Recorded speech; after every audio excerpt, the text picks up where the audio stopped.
नमस्कार। निशुल्क ज्योतिष परामर्श केंद्र में आप सबका स्वागत है। जैसे कि हम कुंडली अध्ययन के लिए जो बेसिक नियम होते हैं उनको समझने का प्रयत्न कर रहे हैं, और उसमें हम सबसे पहले देखते हैं कि जन्म दिन का है या रात का है। दिन का है तो सूर्यवंशी है, और रात का है तो चंद्रवंशी है। फिर हम पक्ष देखते हैं, शुक्ल पक्ष का जन्म है या कृष्ण पक्ष का जन्म है।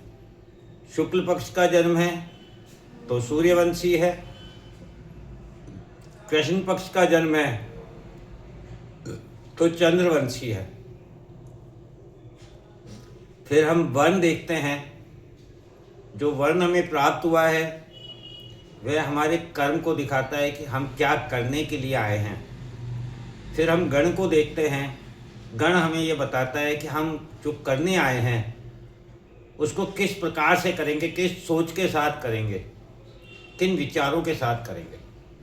फिर हम लग्न को देखते हैं, पहले भाव को, जिसमें कोई भी राशि लिखी होती है 1 से 12 तक की, उसको। तो ये सब हमने समझा। अब हम ग्रहों को समझने का प्रयत्न कर रहे हैं। उस संदर्भ में हमने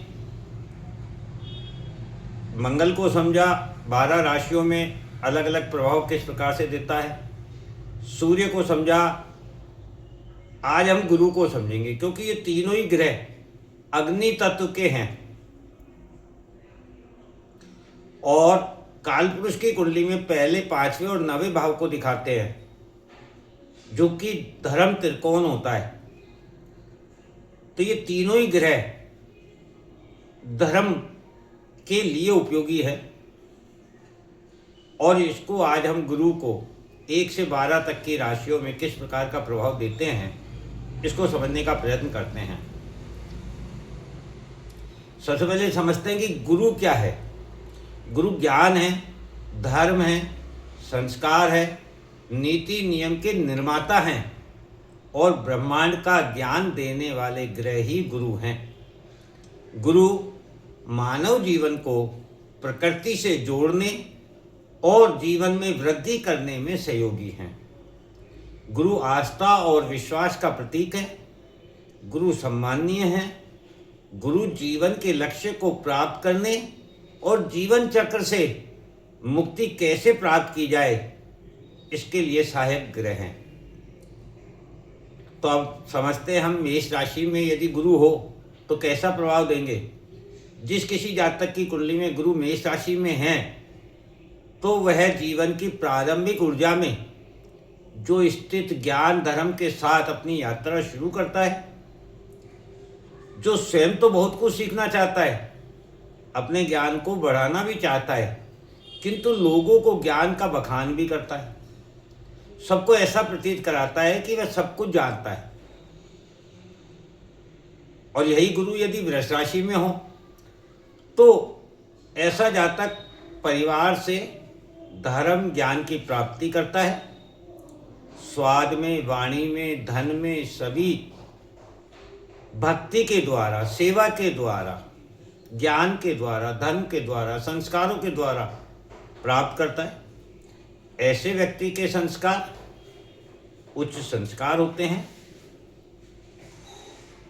और ऐसा व्यक्ति समृद्ध परिवार से होता है।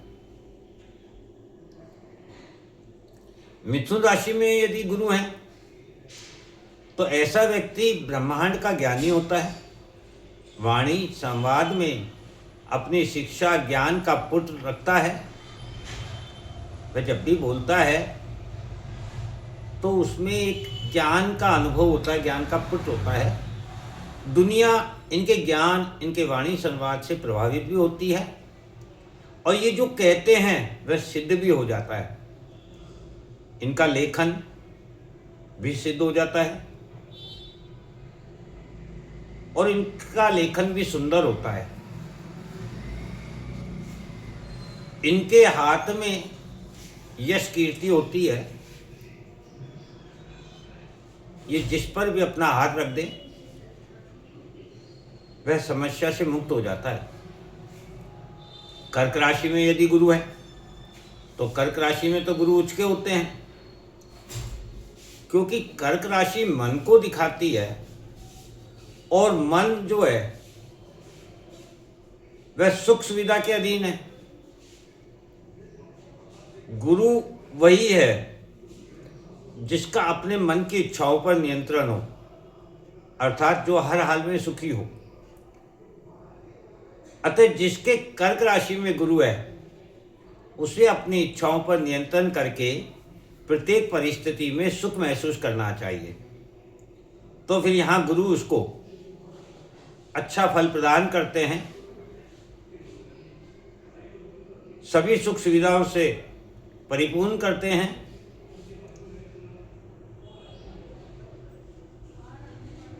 और उसे शुद्धता एवं पवित्रता भी प्रदान करते हैं। अब यदि गुरु सिंह राशि में हो तो ऐसे व्यक्ति का ओरा जो होता है वह प्रभावशाली होता है। जब हम किसी गुरु आश्रम में जाते हैं तो हम देखते हैं वहां जाके हमें सुकून मिलता है, तो ये सिंह राशि के गुरु का प्रभाव होता है। जो भी उसके संपर्क में आता है वह स्वयं को सुखी एवं आनंदित महसूस करता है। सिंह राशि में यदि गुरु है तो व्यक्ति अपनी मर्यादा एवं सीमाओं में रहता है, सभी का भला करता है।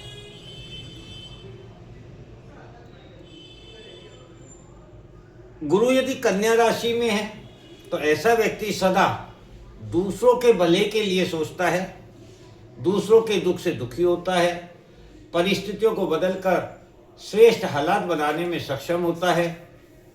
ऐसा व्यक्ति आयुर्वेदिक वैद्य हो सकता है। महसूस करने की क्षमता ऐसे गुरु में, ऐसे व्यक्ति में बहुत अधिक होती है। तुला राशि में यदि गुरु है तो ऐसा व्यक्ति अपने ज्ञान धर्म के द्वारा लोगों को आपस में सामंजस्य स्थापित करने में सहयोग करता है। लोगों को आपस में मिलाना, उनके बीच सामंजस्य स्थापित करने एवं उनके जीवन में वृद्धि करने में सहायक होता है। यही गुरु यदि वृश्चिक राशि में है तो ऐसा व्यक्ति धर्म ज्ञान की गहराई को जानने वाला, ब्रह्मांड की गहराई को जानने वाला, ज्योतिष का ज्ञानी, संपूर्ण ज्ञान का धनी व्यक्ति होता है, किंतु किसी की सहायता नहीं करता है, अपने ज्ञान का बखान भी नहीं करता है, अपितु छिपकर रहता है, साधना में लीन रहता है, समूह में नहीं रहकर अकेला रहना पसंद करता है। जैसे कि आपने सुना होगा संत लोग जो हैं, जो तपस्वी होते हैं, वे गुफाओं में, बर्फीले पहाड़ों में, हिमालयों में रहते हैं, उनके गुरु वृश्चिक राशि में होते हैं। यदि यही गुरु धनु राशि में हैं तो व्यक्ति को अपने जीवन के लक्ष्य का ज्ञान होता है, उसके गुरु एवं पूर्वज उसकी हमेशा सहायता करते हैं। वह व्यक्ति परोपकारी होता है, समाज हेतु नीति नियम का निर्धारण करता है, सदा धर्म ज्ञान संस्कार का प्रचार प्रसार करता है, मानव जीवन को सुखी बनाने में सहायक होता है। यही गुरु यदि मकर राशि में हो तो ऐसा व्यक्ति शिक्षक का कार्य करता है, राय देने का कार्य करता है, एक स्थान पर बैठकर कार्य करता है, प्रकृति की उपयोगिता मानव को बताता है, अपने काम में श्रेष्ठ होता है, किसी के प्रति द्वेष ईर्ष्या शत्रुता नहीं रखता है, सबका भला करता है। यही गुरु यदि कुंभ राशि में हो तो ऐसा व्यक्ति भेदभाव करता है, समाज में सम्मान्य होता है, सम्मान की चाहत के लिए ही बड़ा समूह रखता है, मिलनसार होता है, सभी की मदद करता है, मीडिया का उपयोग करता है, ज्ञान का प्रचार प्रसार करता है और लोगों का भला भी करता है। ऐसा व्यक्ति स्वयं में संपूर्णता प्राप्त किए हुए होता है और सदा लोगों के भलाई के लिए कार्य करता है। मीन राशि में यदि गुरु हो तो ऐसा व्यक्ति अपने ज्ञान को आवश्यकता से अधिक बोलकर नष्ट कर लेता है, जानकारी नहीं होने या कहीं आवश्यकता नहीं होने पर भी अपने ज्ञान का बखान करता है, ऐसे व्यक्ति को स्वयं को शुद्ध पवित्र निर्मल बनाने पर ध्यान देना चाहिए, स्वयं को दिशा मार्ग पर ले जाने का प्रयत्न करना चाहिए। ऐसा व्यक्ति जीवन में कठोर संघर्ष करता है क्योंकि वह साधना और भोग में अंतर नहीं कर पाता है। इस प्रकार से गुरु का 12 राशियों में हमने प्रभाव जाना। आपसे निवेदन है आप अपनी कुंडली खोलें, उसमें देखिए आपका गुरु कौन सी राशि में स्थित है और क्या आपको ऐसा ही प्रभाव प्राप्त हो रहा है। कमेंट में बताएं। जय हिंद, जय भारत।